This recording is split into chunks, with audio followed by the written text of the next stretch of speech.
What's going on, guys? This is Bradley. That is Zach to your left, and you are listening to the Charm City Sideline podcast. Tonight, we are going live for this Lions-Ravens preview. That's going to be on Monday night. Both teams are 1-1. We would love for you guys to like the video, hit the subscribe button. We do also have channel memberships, $2.99 a month, right, Zach? I believe. Yeah, steal of a deal right there. Jeez. Free shout outs, and then for the Q&As, I guess you could say priority questions. We'll try to get to your guys' stuff first, and then also just, supporting the channel, supporting me and Zach, so we can keep doing what we're doing. Zach, how are you feeling going into week 3? I'm a little more, I would not be on the optimistic side going into this week. I am a little more afraid of the Lions than I think Ravens fans are because of the past. So you go from an absolute rout in 2023, and then 2022 was Tucker's field goal. So yeah, we tend to have a lot of good luck. The ball's been bouncing our way lately versus the Lions, and I think just from these first 2 weeks, I have been shown that the Lions are different than what I thought they were going to be. And I'm a little more timid, I think. So are you sort of having the feeling of like they're due to beat us, kind of like? I feel that. I'm feeling that energy. I'm not totally sure if I'm going to pick them yet, but it feels you haven't like decided. That. Yeah. What's up, Charles? What's up, Chris? Appreciate Charles you guys for being here. What's up? Okay, so Lions this offseason, Zach, they lost both their coordinators. Ben Johnson gone to the Bears, who are struggling, and Aaron Glenn to the Jets. So their new OC is John Morton. He was with the Lions in 2022. And their new DC is Kelvin Shepard, who has been with the Lions since 2021. So guys that know the system, these aren't completely brand new guys. John Morton was with Sean Payton the last couple of years, and then Kelvin Shepard was a linebackers coach, kind of similar to what the Ravens have done with Zach Orr. Yeah. So that's been going on. Frank Ragnow, their very, very good center, retired. Kevin Zeitler left in free agency. So now their offensive line guys: left tackle Taylor Decker, left guard Christian Mahogany, center Graham Glasgow, right guard Tate Ratledge, a guy we talked about a little bit in the draft process, right tackle Penei Sewell. And then in April, they added Tyleik Williams out of Ohio State, first-round pick. The classic Brad Holmes reach when they end up still being a good player. And then Tate Ratledge and Isaac Tesla from Arkansas was their third-round pick. Zach, any thoughts here of everything that's new in Detroit? Yeah, a lot of people had praised their draft, and I think that would be a good start for him. But it is the biggest topic of the Lions about the coordinators. And last week, I felt like they kind of shut up the noise about, hey, our offense is still capable of putting up as many points as anyone in the league.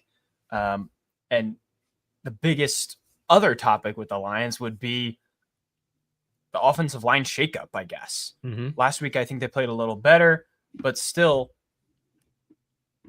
there's opportunities for this defense, specifically in the inside with someone like Nnamdi Madubuike, who's been playing amazing so far, to get home. Travis Jones to get home and create havoc. So you'll see a bunch of stunts, hopefully letting our edges get in.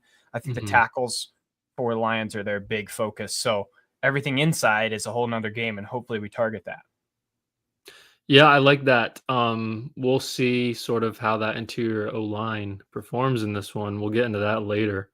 You mentioned, Zach, at the beginning of this episode, Ravens have had the Lions number past couple matchups. 2022 was the Justin Tucker 66-yard field goal, which was just a crazy game. Ravens had like a 4th and 18 at their own 10 with like 22 seconds left and no timeouts or something like that. And they end up kicking a field goal. And then 2023, a rout 38-6. I think it was like 28-0 at halftime, 35-0 in the third quarter, something along those lines. And then, the whole Ravens primetime, Lamar versus NFC stuff that goes into it. Lamar 7-2 on Monday Night Football. Harbaugh 21-3 in home primetime games. That is like That's sort of an unbelievable stat. Also an unbelievable stat. Lamar being 24-2 against the NFC does suck. He's not undefeated anymore because that was something that was always fun to talk about. But Yeah. New York Giants Daniel Jones ended that, and then obviously the Eagles lost last year was pretty tough too. So Yeah, those are rough. All of the stats say this is the Ravens game. Like, that's again what's making me nervous. I don't like all these stats in our favor when it's against an opponent that what we were talking about just last night, an opponent or a team that has their back against the wall, and in a division especially where they're going to have to keep up with the Packers. So they're going to need a few of these big wins. But at Ravens, I have a hard time seeing them pull that off. But there's a lot of stats in our favor, bro. Yeah, all of like the neutral, I guess like the national media pundits, I've seen almost everyone picking the Ravens just because of what's happened recently. And even Lions fans, one of my good friends is a Lions fan, and he's like not excited about this game. Like, I'm assuming, you saw the Brian Branch in the locker room.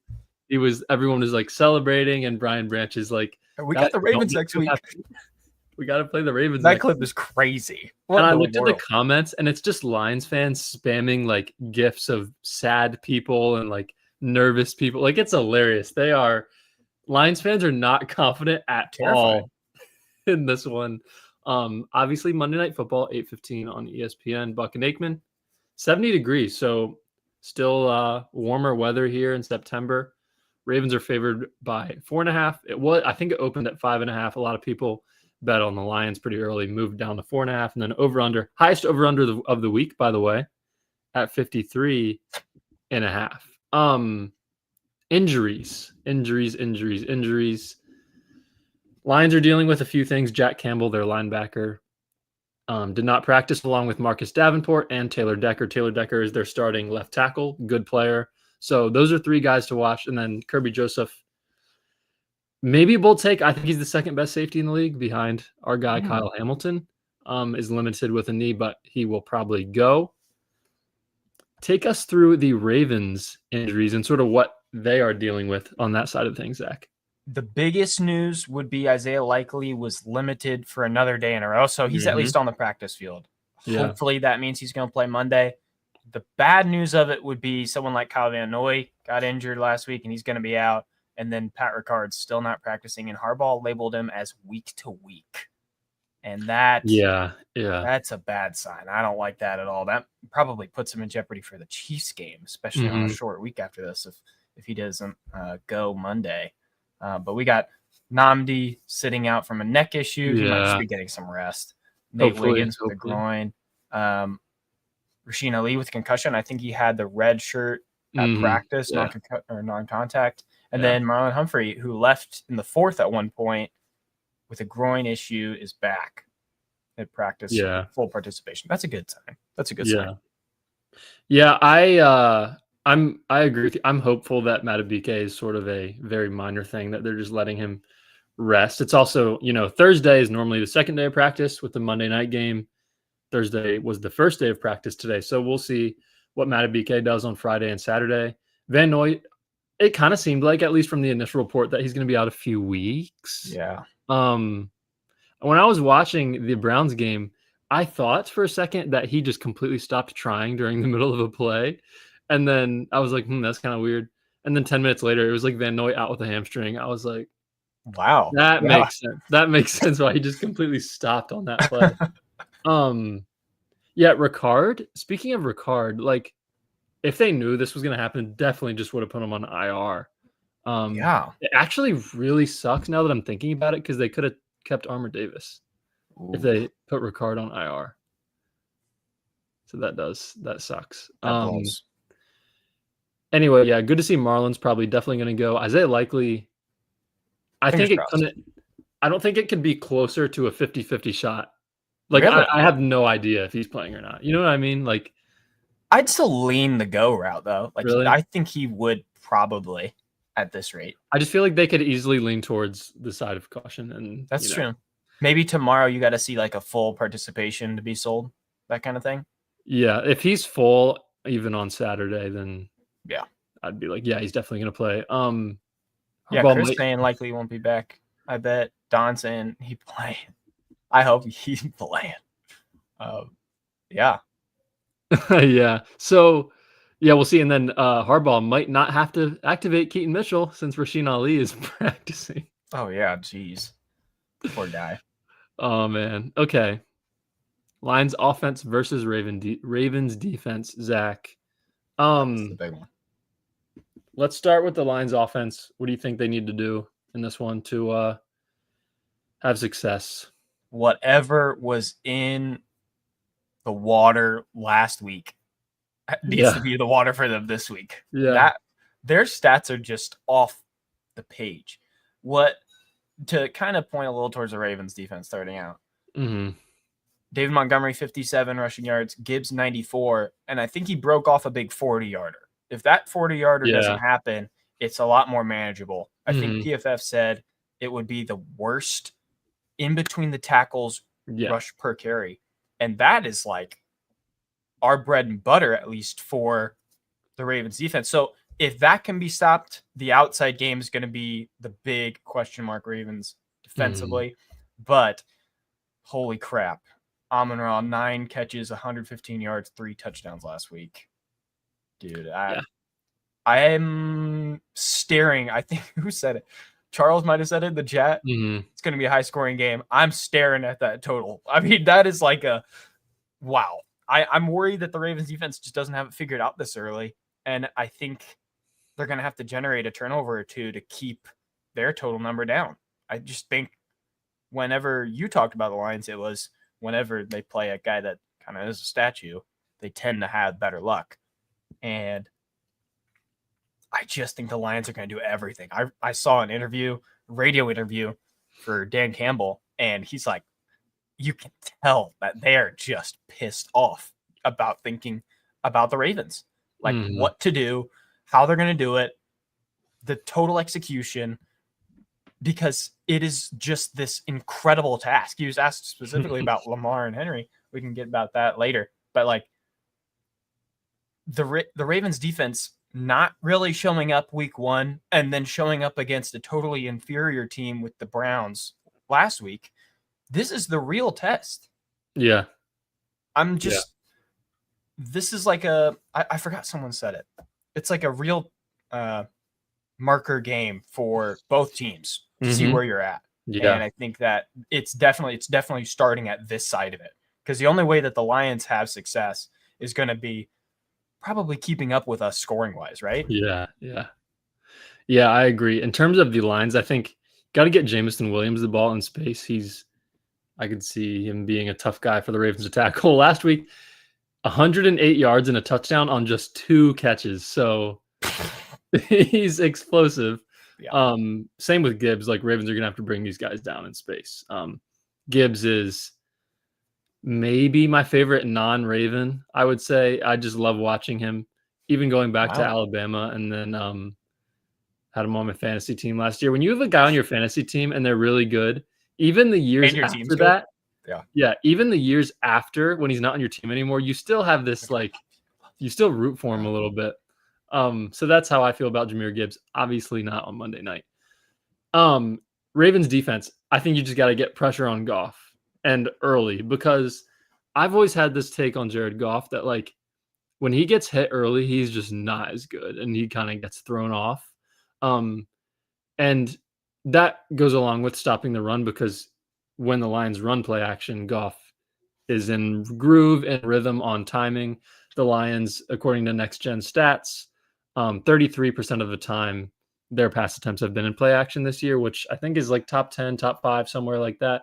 Whoa. And then, we mentioned it a little bit earlier, the interior O line of the Lions, I guess, has been their lone weak spot on the offensive side of the ball. Their tackles are awesome, but the trio of Mahogany, Glasgow, and Ratledge, guards in the center, allowed 8 pressures and 2.5 sacks in week 1. They Ooh. improved a lot, I will say, week 2 against the Bears and, played pretty well. I will say it's kind of like Micah Parsons to kind of not really anyone notable. So, and like the Packers line up Micah Parsons everywhere. So he still impacts the interior offensive line. So that's something to watch. And I mean, we hope Matabike is going to play. That's just more of a minor thing. So that's what I'm looking at on that side of things.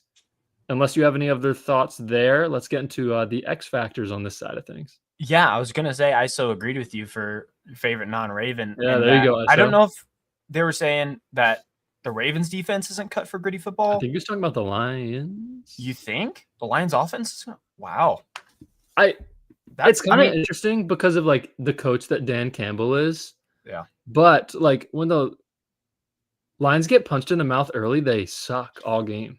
I mean, we saw it against the Packers week 1, like, and then the Ravens 2 years ago, and they blew them out. Like they're not great at responding. So Chris with a good answer. Mine's still Blaze Calais. Campbell. Who's I yours, miss that Zach? Who is too. your favorite non-Raven? Ooh. It's close. I would say between Bijan or Okay. if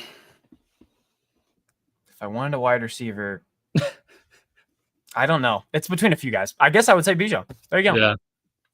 That's a little Texas kind of thing there too. I don't know. That's my guy. Yeah. X factors for me basically repetitive of what I just talked about. Jameson Williams for the Lions, and then for the Ravens, Matabike and Travis Jones, just trying to get sort of wreck those young guys on the interior offensive line. Yeah, I'm worried for the edges because, like I mentioned at the very beginning, if the run game to the outside is working for the Lions, we might be in for a potential shootout. Yeah. And the difference between us and the Packers is we don't have the game wrecker, or even I'll say a little bit. I'll give a little more credit to the Packers, a game wrecker or 2 or 3, like in the run game, as in a contained guy on the edges. I'm a little cautious because I think Owe has had the higher statistics goods of the season so far, but I don't think he's really shown us in a dominant fashion through the first 2 weeks. Yeah. I think Matabike has been there, but even if Owe has been there statistically, who's going to help him? Is Tavius going to be the guy that steps up? Is Mike Green and a jump up of snaps going to be another guy, another name that can help out in specifically the run game? I wouldn't count on us getting the Goff a ton in this game, but I think I need the Ravens defense to have some serious stops running wise so they can make Goff and the Lions offense one-dimensional. I would point towards, I guess, the edges. Yeah. Ravens are going to have their hands real full with Jameson Williams. I agree with you there. That's your take it off the top guy. If there's a big play for them, it's probably going to be through him. Besides, a long drive that ends with an Amon-Ra or a Jahmyr Gibbs, etc. kind of play. But lately with the Lions, David Montgomery is the name where if he's able to get going, he is the lightning to Jahmyr Gibbs' thunder. So if you're seeing lightning before thunder, that's a problem. And I would point at him as their big catalyst for an X factor. Because you took James Williams from me. But yeah. Yeah, I did. I like what you said about the edge rushers because, like, with Van Noy being out, like Ojabo's going to play on third downs probably. What's up, Brendan 86? It's probably going to be Tavius and Owe, which, like, Tavius is a great run stopper. He is awesome against the run. Yeah. So I do think maybe not so an upper hand, but I think the Ravens can handle the outside run game from the Lions because I do like Tavius Robinson a lot. Defending that. But they will miss Kyle Van Noy on the other side. So that is interesting there. Let's flip it. Ravens offense versus Lions defense. In terms of the Lions having success in this one, it's kind of funny how these two teams sort of mirror each other in a couple different ways. I said take advantage of Voorhees and Falele. Like, both these teams have the weak spot of their offense is the interior offensive line. Lions drafted, like I mentioned, Tyleik Williams, and they have DJ Reader. So not necessarily the game wreckers. I would say this is probably the weakest of the 3 D lines that the Ravens will face or have faced so far this season.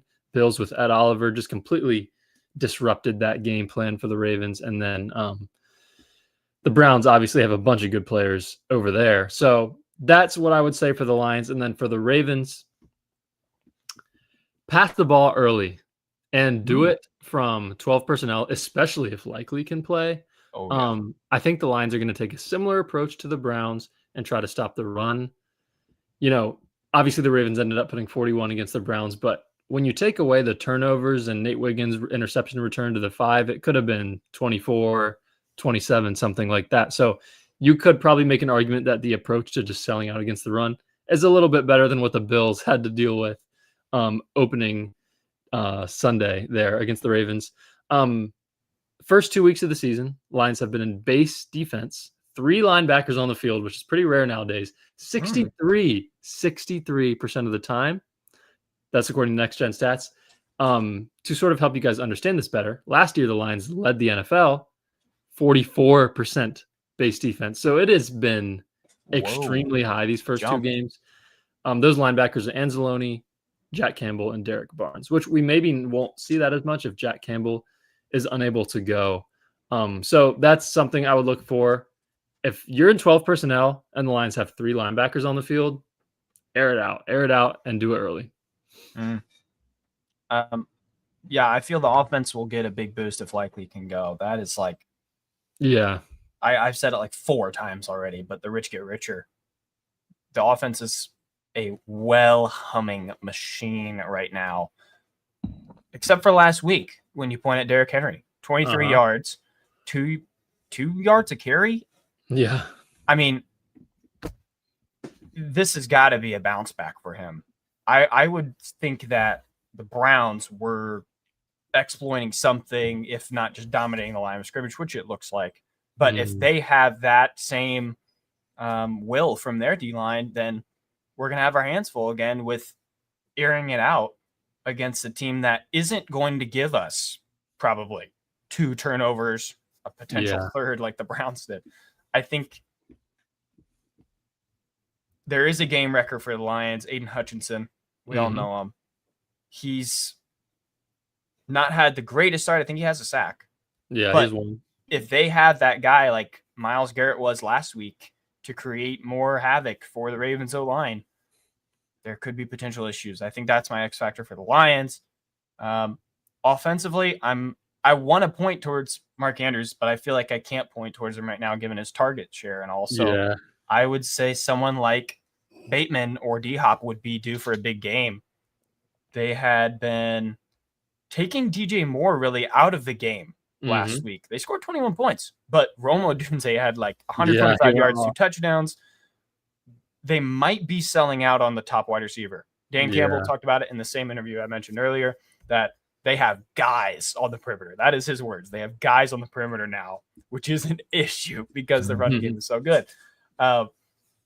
And that's mostly something towards Zay Flowers. I'm going to assume they take him out of the game for the most part, and that's going to open up opportunities for D-Hop and Bateman. Those guys would be my X factors offensively, I think. I like that because I had my X factor as Zay Flowers because, I mean, I talked about this, I think last week. Like, I think he's really hard to cover. And especially with the evolution of his, yards after catch this season so far, he's just so tough to deal with. And we'll see, if they do bracket him and try to take him out of the game, I would almost rather them do that. And then Bateman and D-Hop are one-on-one. Like, give me that all day. So, but if they don't, I'd say Zay Flowers could have a big game. And on the flip side of that, Terrion Arnold for me is someone who needs to play well for the Lions on Monday night. They drafted him. There you go, Don. They drafted him. I did not see that comment before I started talking. They drafted him out of Alabama. Last year. And he's like very talented and he makes plays. Like he'll get interceptions. He'll make a big tackle in the backfield on a screen, but he also has penalty issues and gives up big plays. He is number 1 in the NFL this year, allowing 3.5 yards per snap in coverage, according to Next Gen. So he's been struggling. So I don't know if it's going to be like, and their other corners, DJ Reed. I don't know what they're going to do. If it's like, one of them is on Zay with a bracket above him, or they just put Terrion Arnold on like Bateman. Like, I don't know, but I would say attack Arnold, especially if Arnold's on D-Hop, throw it up. You're probably going to get a pass interference. So that's what I would That'd be a say. good call for the game. But Yeah. for the reason for him being the Lions X factor is because if he has a really good game, like it could be trouble for the Ravens. Mm-hmm. That's a great point to mention towards last week. Cam Mitchell, for the Browns fans, was saying, well, Browns fans were saying Cam Mitchell was getting targeted by the Ravens. Yeah. I didn't notice it as much. I usually pick up on something like that. But that was their big, like, oh, man, get him off the field. That's what I was just seeing on Twitter. And also, yeah. If there is a guy for the Lions that is the same role, that's definitely going to happen. I know Monken's been telling him, and Lamar will start pointing out those guys. Lamar was asked in the press conference today about, like, do you monitor the, like, big names on the defensive line? Yeah. Yeah, and it's like, I'm glad he said yes, because in that same interview, he'd been talking, like, kind of nonchalant. He was like, my mom would make me go to bed before my football. He was just, he was being cool, whatever. Yeah. And that question was the first time he's like, yeah, I got to look for them. What do you mean? Like, of course. And that's like another thing where you can tell that little question alone tells me that they are really paying attention to a few names on that field. So if it was a Cam Mitchell last week, it could definitely be an Arnold this week. Yeah. Yeah, and we know that Monken is going to know all those things and have all those guys of who to target and everything. So, yeah, we will see about that. Score predictions? You had anything else before we get to that? I don't think so. Chris had a good comment about favorite opposite or favorite other than Ravens player, and said Justin Jefferson for wide receiver, because I was thinking of a wide receiver. That's a good name for it. I would put him up there. I like Jefferson. Score predictions. Do you want to go first, or am I going first? You can go first. Okay. My score would be to cover that ridiculous total. I have the Ravens winning 37-29. I can see the Ravens offense putting up points. Yeah. I think that they'll have to lean on a few drives ending with a loop field goal, which hopefully that still goes as we're hoping for. And then having a couple of those drives end with touchdowns against a Lions team that, again, I'm pointing to Dan Campbell, was saying a turnover changes the game. Yeah. All they need is one to probably be in this game. And I think that they could get it just because anything. Like, I'm so lost on how the Ravens have been able to take care of the ball through the air, I guess, as much. Bruh, here. Brad loves Justin Jefferson. All right. Y'all talking fantasy football, aren't you? Yeah, that's Henry. There you go. Oh, really? Nice. Yeah. What's up, Henry? But yeah, I think the Ravens can still win this one. Lamar's just too good on Monday Night Football to lose this one. And my faith is with him still. Yeah. I like that. I have this over. I have this barely going over. Ravens 34, Lions 20. I was gonna pick a close game, and then I was like, I honestly don't think that it's like, I think there's a higher chance the Ravens win by a few scores than this game coming down to the wire. Like, I just do. And you mentioned it, like Lamar, it seems like he throws for 5 touchdowns on Monday Night Football more than he doesn't. He's just unstoppable in primetime for some reason. So, I guess he's unstoppable almost in every game. But anyway, I just think the Lions are really going to struggle to stop the Ravens offense. And I think I mentioned it earlier, the Ravens play really well, even when their defense is struggling, against statue quarterbacks. And, like, no offense to Jared Goff, but he is a statue, and, like, he's very easy to bring down. So I just think if the Ravens, Zach was very creative against the Browns in week 2. And if he continues to do that, like, there were multiple times where he blitzed 4 and there was a free rusher just because of the confusion and the disguise from the play call there. So if he does that against the Lions with their new interior offensive line, and there's a free runner at Jared Goff, he's not escaping the pocket like a Josh Allen was doing week 1. So I think the Lions will still find a way to have a couple big plays, have a couple nice drives, score 20, 21, 24 points. But I think the Ravens are going to end up taking this one by about 2 scores. So that's what I got. 2 scores is bold. Yeah, I mean, I don't know. I guess you had 2 scores. No, not against the Bills. Did you have like a crazy score prediction for that one then? The Bills? I think I predicted the Ravens to win by 7. I think it was like 20. I predicted like 27-20. Oh, here's a heater from Chris. 45-21. Like, I would not be surprised. Like, Zach, would you be more surprised if the Ravens won 35-21 or 38-37? 35-21, 38-27? If they won by 15 or if they won by like 1 point, what would you be more surprised by? Yeah. Probably 1 score. Exactly. That's what I'm saying. Like, especially at home. Yeah. So, and that's another big factor. Yeah. Ravens fans got to be pumped for that game. Blackout. We didn't even mention that. We did. Oh my gosh. We did not. Black uniforms. Dude, the first play of Derrick Henry's first game in a blackout uniform. Yeah. To the house. So maybe Derrick Henry is just completely unstoppable in the blackout. Hey, I hope so. It does kind of suck. The Ravens only have 2 home primetime games this year, which I guess that's not as much as they've had in the past. So it felt like we had been at home a lot in the primetime. Yeah. So we will see, but we both have the Ravens taking this one. Appreciate you guys for being here tonight. Also, this preview is a little early because of this one being on Monday night instead of Sunday night. But Charles, Chris, ISO, D-Wiz, Don Royal, Brandon 86, and Henry. Appreciate you guys for being here tonight. And we will see you guys Monday at about 11:30 p.m.